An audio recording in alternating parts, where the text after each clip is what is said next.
Bilan de la journée du 4 septembre. Donc là, calendrier économique à 16h, il y avait le Jolt. Ensuite, dans l'ensemble du calendrier, pas grand-chose. Pas beaucoup de earning à part Broadcom jeudi. Donc la clé ici, c'est que les prix évoluent sous MIB-HB, donc léger biais vendeur. Ensuite, au moment du RFB, repérer le SFG qui est respecté, donc fort proba de retour sur PBUS.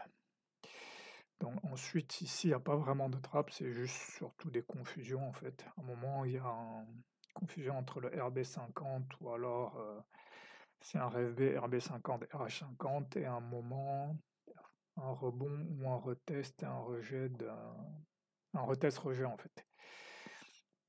Donc ici, pas de signal, donc là j'attends la news. Ça pareil, c'est des signaux qui peuvent être pris, mais c'est pas l'idéal, parce que là on retrace, il y a une sorte de respect du RB50, mais c'est pas clair. Ici pareil, c'est un breakout léger, donc j'aurais pu acheter, mais bon, je préfère attendre une confirmation. Donc là par contre j'ai la confirmation. Là, pendu Marou, donc là pas de problème. Non, Marou pendu, donc là je peux acheter ici. Là, est-ce que c'est un reversal? Pas encore. J'attendrai au moins que cette bougie soit avalée, celle qui a créé le breakout, donc celle-ci. Donc voilà, là, la bougie qui a fait le breakout est avalée. Donc là, maintenant, j'ai un signal de reversal. Donc là, maintenant, je m'attends à soit une ouverture de fair value gap qui est respectée, soit qu'on continue à baisser. Donc là, le fair value gap est ouvert.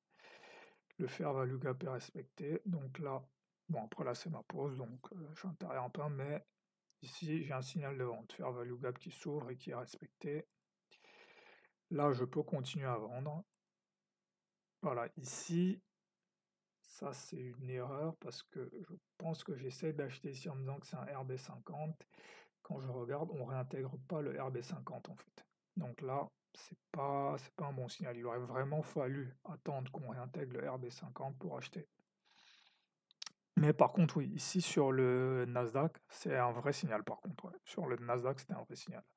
Mais voilà, c'est comme un peu pareil sur le Nasdaq, je peux voir qu'immédiatement après, il y a un rejet sur le SVG. Donc ça aurait invalidé le signal et ça validait le signal de cette baisse. Ici sur le dos, c'était encore plus valide. Donc là, c'est sur le dos où il aurait fallu prendre le signal parce que là, on revient sur le fair value gap, c'est rejeté. On revient sur le RB50, c'est rejeté. Donc là, RVR, c'est le moment de vendre. Donc là, il y a une petite phase de confusion, mais sur le dos, c'est plutôt clair.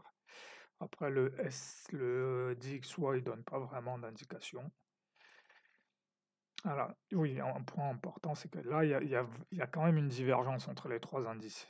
Le Nasdaq, plutôt dans une dynamique de hausse, le Dow plutôt dans une dynamique de baisse et le S&P un peu entre les deux. Donc ça, c'est quand même une divergence. C'est pour ça que là, j'ai des types C ici et pas des types B en fait.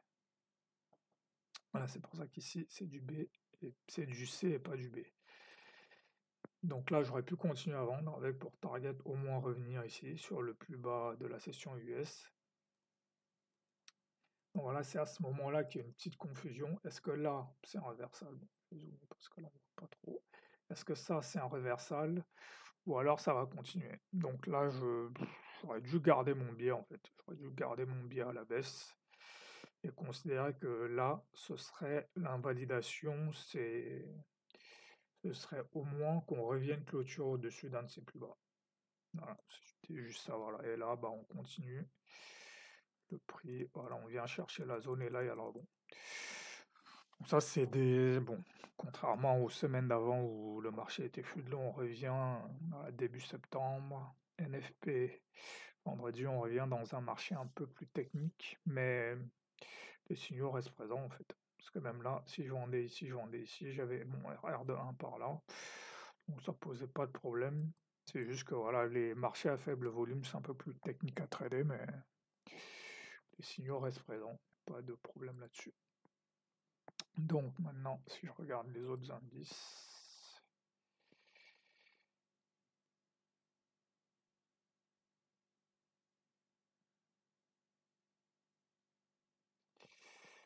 Donc sur le dos,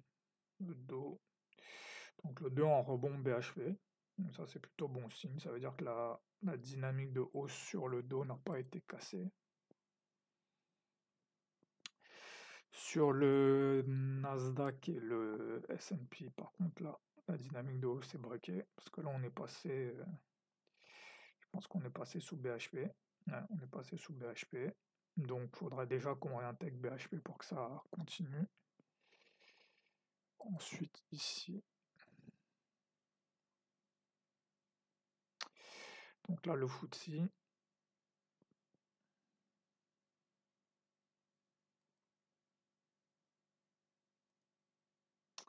Donc là, le FTSE.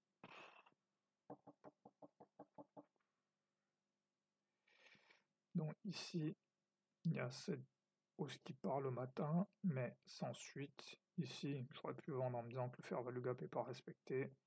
Et ensuite, ici, il fallait acheter ici à 11h parce que finalement, c'est un rebond sur le fair value gap. Un peu technique, mais les signaux restent présents. Bon, là, ça bug.